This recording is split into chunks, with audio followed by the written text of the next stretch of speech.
Comme tous les matins, Gérard Liger-Belair se sert une coupe de champagne. Ce n'est pas pour la boire, mais pour en étudier l'effervescence. Depuis 15 ans, ce professeur de physique de l'université de Reims est passionné par la bulle de champagne.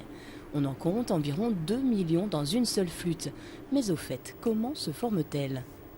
S'il n'y avait pas de particules à la surface de la flûte, il n'y aurait tout simplement pas de production de bulles. Donc pour qu'il y ait des bulles à la surface d'une flûte, cette flûte doit être tapissée de petites particules qui en général sont des petites particules de cellulose. C'est tout simplement des petites poussières qui se sont déposées à la surface du verre.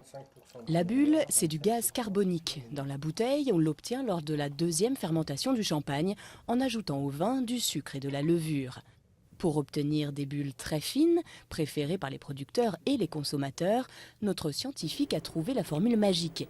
18 grammes de sucre par litre de champagne au lieu de 24 habituellement.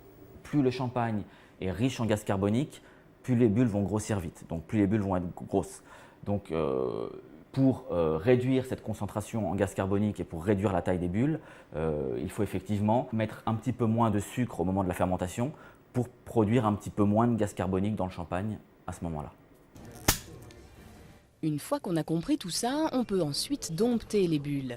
En faisant des encoches au fond de la flûte par exemple, on obtient un sillon vertical très esthétique. On essaye de déterminer quel est le taux de captation de chaque verre pour la préservation et le dégagement du gaz carbonique. Donc on essaye de voir si effectivement la forme retient, respecte et accompagne correctement les émanations liées à l'effervescente. Dernier secret du professeur, plutôt que la coupe ou la flûte, préférez un verre en forme de tulipe pour préserver tout l'arôme du champagne.